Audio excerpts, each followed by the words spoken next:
আসসালামু আলাইকুম প্রিয় দর্শক, শেষ পর্যন্ত ত্রয়োদশ জাতীয় সংসদ নির্বাচন শেষ হলো মানে ভোট গ্রহণ শেষ হলো। এখনো আমরা ফলাফল পাইনি। এটা বোঝাই গেল যে কথাটা আমি শুরু থেকেই বলেছিলাম যে এই নির্বাচনটা আমার বিবেচনায় একটা অসম্পূর্ণ নির্বাচন হবে। অসম্পূর্ণ এই অর্থে যে সকল ভোটাররা এই নির্বাচনে সমান আগ্রহ প্রকাশ করবেন না, সমান আগ্রহ পাবেন না ভোট দেওয়ার জন্য। একটা বড় অংশের ভোটাররা তারা বলবেন যে আমরা যে প্রতীকে ভোট দিতে চাই সেই প্রতীকের উপস্থিতি ব্যালট পেপারে নেই, অতএব আমরা ভোট দিতে যাব না। বুঝতেই পারছেন, আমি আওয়ামী লীগের ভোটারদের কথা বলছি।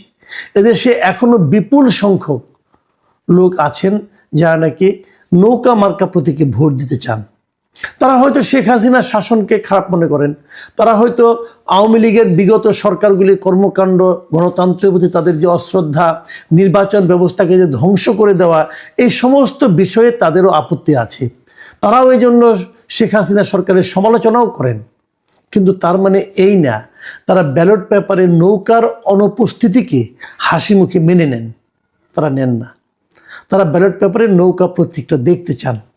সেই জায়গাটাতে এই অন্তর্বর্তীকালীন সরকার ওই লোকগুলোকে, ওই যে মানুষগুলি আছেন যাদের সংখ্যা কোটির উপরে হবে, তাদেরকে ওনারা সন্তুষ্ট করতে পারেননি। এবং সেই অসন্তুষ্টির ফল আপনারা ভোটে যে উপস্থিতি ছিল সেখানে দেখতে পেয়েছেন। কত ভোট পড়েছে আপনারা সবাই দেখেছেন। আমার নতুন করে এটা শতাংশের হিসাব করার দরকার নাই। আপনারা নিজেরাও দেখেছেন যে কত ভোট পড়েছে। এই যে ভোটের কম পড়াটা, এই কম পড়াটা এই নির্বাচনকে কিছুটা হলেও কিন্তু স্বাভাবিকতার থেকে দূরে রাখবে। যাই হোক, সেটা অন্য প্রসঙ্গ। কিন্তু নির্বাচন তো হয়ে গেল। আমরা নির্বাচনটা কেমন দেখলাম? নির্বাচনে আমি নিজেও ভোট দিয়েছি। এই যে আমার ভোটের মার্কা, আমি ভোট দিয়েছি। আমি কিভাবে ভোট দিয়েছি, কি করেছি, এটা নিয়ে একটু আপনাদের সঙ্গে শেয়ার করব। অনেকে, আমার অনেক পরিচিত, আমার অনেক সিনিয়র ভাইটে অনেকে বলেন যে নির্বাচনে ভোট দিয়ে কোনো লাভ হয় না। এই দেশের মানুষ তো অনেকবারই 13 বার, এবার নিয়ে 13 বার তো ভোট দিল। আগের 12 বার ভোট দিয়ে তারা কী লাভ পেয়েছে, কী পরিবর্তন পেয়েছে? এটা একটা ইস্যু, একটা বিতর্ক। ওই তর্কে আমি যাচ্ছি না। কিন্তু তারপরেও আমি মনে করি আমি তো আমার দায়িত্বটুকু পালন করব। আমি ভোটটা দিয়েছি এই জন্যে। হানা ভোট ছিল। হানা ভোটে আমি দুই কথা আপনাদেরকে বলি। হানা ভোটে আমি একটা যে কাজটা করেছি, এই কাজটা হয়তো অনেকে সমালোচনা করবেন, কিন্তু আমি করেছি। সেটা হলো, আমি দেখেছিলাম, আমি আগেও বলেছি যে এই যে জুলাই সনদের কিছু কিছু চমৎকার বিষয় আছে, এটা আমার পছন্দ। যেমন দ্বিকক্ষ বিশিষ্ট পার্লামেন্ট আমি পছন্দ করি। প্রেসিডেন্ট এবং প্রধানমন্ত্রীর মধ্যে যে ক্ষমতার ভারসাম্য, আমি এটাও পছন্দ করি। সংসদ সদস্যদের স্বাধীনভাবে ভোট দেওয়ার অধিকার, আমি এটাও পছন্দ করি। এরকম অনেক পছন্দের বিষয় আমার আছে, আবার কিছু অপছন্দের বিষয় আমার আছে। কাজে আমি বরাবরই বলেছিলাম এরকম একটা প্যাকেজ করাটা ঠিক হচ্ছে না। কারণ এখানে মনে করুন 10টা পছন্দের ব্যাপার আছে, 2টা অপছন্দের ব্যাপার আছে। আমি যদি হা দেই তাহলে অপছন্দের বিষয়গুলো আমাকে গ্রহণ করতে হবে, আমি যদি না দেই তাহলে পছন্দের বিষয়গুলো আমাদের ত্যাগ করতে হবে। এটা ঠিক হবে না। বারবার বলেছি, এটা হওয়া উচিত ছিল। আসলে জুলাই সনদটা সংসদের কাছে তুলে দেওয়া উচিত ছিল। নতুন যে সংসদ আসবে, যারা এমপি হবেন, তারা এই জুলাই সনদ নিয়ে সেগুলোর থেকে যেগুলো বাস্তবায়নযোগ্য তারা ভোটের মাধ্যমে, আলোচনার মাধ্যমে সেগুলো বাস্তবায়ন করবেন। কিন্তু তা না করে মিস্টার আলী রিয়াজের জেদ পালন করার জন্য সরকার এটাকে হানা ভোটের মধ্যে ঢুকিয়ে দিয়েছে। যে রেফারেন্ডাম, মানে যে এই যে আপনার গণভোট, এটা কিন্তু আমাদের সংবিধানেই নাই। সংবিধানে না থাকা বিষয়টা তারা জোর করে ঢুকিয়ে দিয়েছে। ফল কী হবে আমি জানি না, কিন্তু আমি যা করেছি সেটা আমি বলি। যেহেতু আমি অনেকগুলো জিনিস পছন্দ করি, কাজে প্রথমে আমি হাতে সিল মেরেছি। পরে আবার দেখলাম আমি অনেকগুলো জিনিস অপছন্দও করি। সেটা মনে করে যখন আমার হয়েছে, পরে আমি নাতেও সিল মেরেছি। তারপর বলবেন তাহলে তো আমার ভোটটা নষ্ট হলো।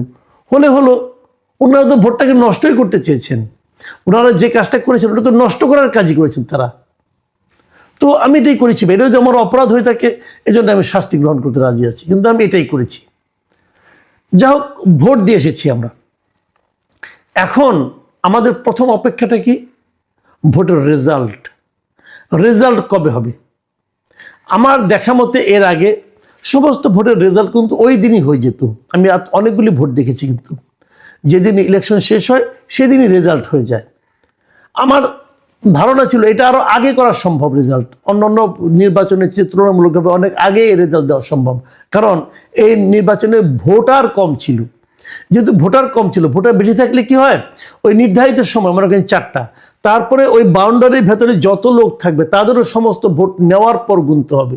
অনেক সময় বাউন্ডারির ভেতরে যারা থাকে তাদের ভোটার সংখ্যা হয়তো মনে করেন প্রায় 300 লোক আছে, ওই 300 লোকের ভোট নেওয়ার পর কিন্তু গোনা শুরু হয়। কিন্তু এবার ভোটার সংখ্যা কম থাকার কারণে নির্ধারিত সময় পর্যন্ত বাউন্ডারির মধ্যে অনেক বেশি লোক ছিল না।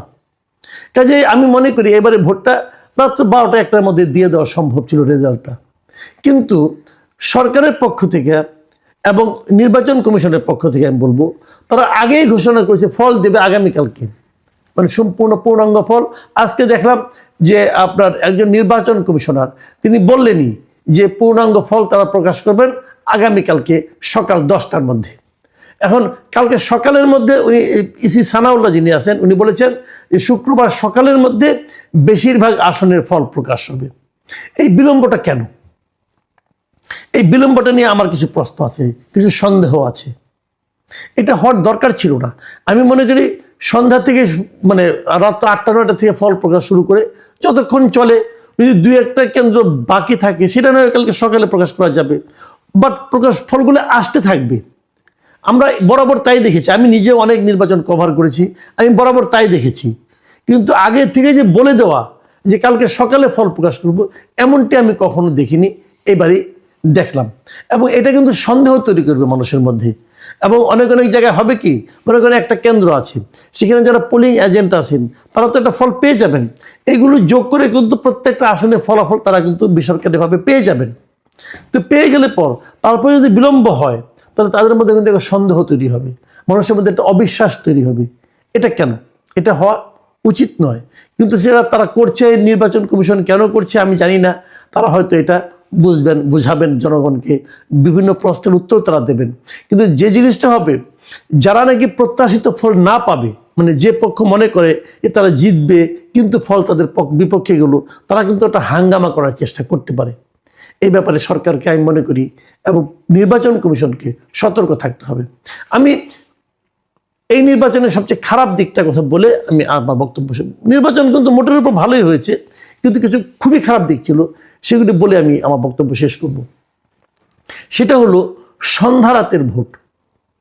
আমরা কাল থেকেই বিভিন্ন সোশ্যাল মিডিয়াতে দেখেছি, আজকে সকালেও এটা নিয়ে আমি একটা কন্টেন্ট করেছিলাম যে সন্ধ্যা রাতে অনেক জায়গায় কিন্তু ভোট দেওয়ার চেষ্টা হয়েছে, কোথাও সিল মারার চেষ্টা হয়েছে, কোথাও নির্বাচনে যে ভোট কেন্দ্র সেখানে দলীয় লোকজন প্রবেশ করেছে, কি করেছে জানি না, এরকম নানা ধরনের অভিযোগ কিন্তু ছিল। তো আমি সকালে ভেবেছিলাম ওগুলি বোধহয় কেবলই সোশ্যাল মিডিয়ার মানে আলাপ, সোশ্যাল মিডিয়ার সন্দেহ, আমি এরকম ভেবেছিলাম। কিন্তু এখন আমি দেখতে পাচ্ছি যে মানবজমিন পত্রিকায় একটা রিপোর্ট হয়েছে, সেই রিপোর্টটা হলো ফের রাতের ভোটের সাক্ষী হলো সিলেট।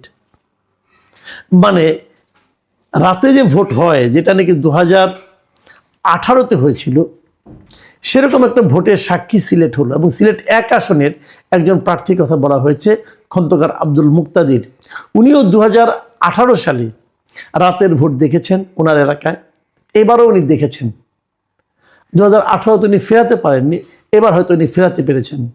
এই রিপোর্টে যদি আপনারা পড়েন দেখবেন সেখানে বলা হয়েছে যে ওখানে একটা কেন্দ্র, ব্লুবার্ড স্কুলের একটা কেন্দ্রে, সেখানে সন্ধ্যা রাতে মানে 8টার একটু পরেই 10-12 জন যুবক ঢুকে পড়ছিল কেন্দ্রের মধ্যে।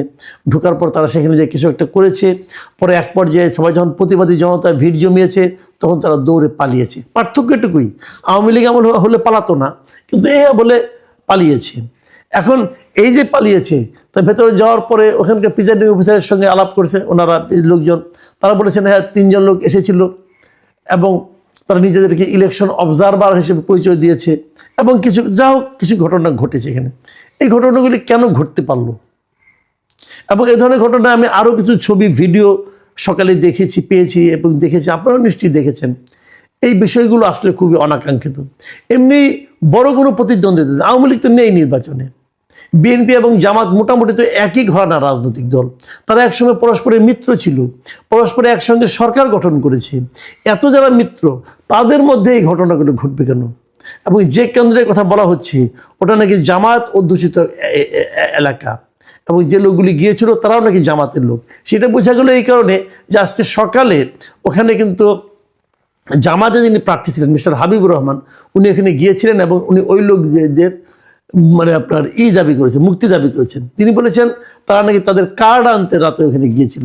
হতে পারে, যেটাই হোক, এভাবে ওনাদের যাওয়াটাও ঠিক কিনা সেটাও যেমন প্রশ্ন, তেমনিভাবে যে এই ঘটনা যেটা ঘটেছিল সেটাও তো একদম আপনি ইগনোর করতে পারবেন না।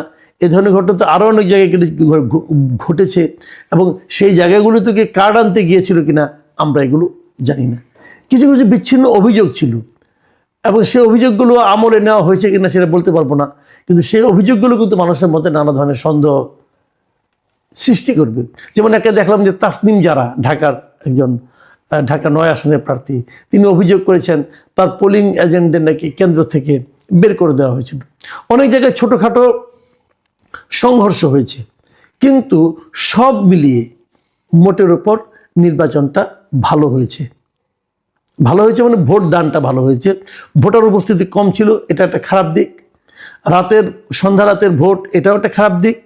এবং সবচেয়ে আমার কাছে আপত্তিকর দিক হচ্ছে নির্বাচনের ফলাফল দেওয়ার জন্য এতটা সময় নেওয়ার যে আবদার নির্বাচন কমিশন করছেন, এটা আমার কাছে সবচেয়ে আপত্তিকর মনে হয়েছে। প্রিয় দর্শক, নির্বাচন নিয়ে আরও কথা হবে। কাল নাগাদ আমরা অনেক কিছু পাবো এবং বিশ্লেষণ করতে পারবো, তখন আপনাদের সঙ্গে এগুলি নিয়ে আলোচনা করব। আপনারা ভালো থাকবেন।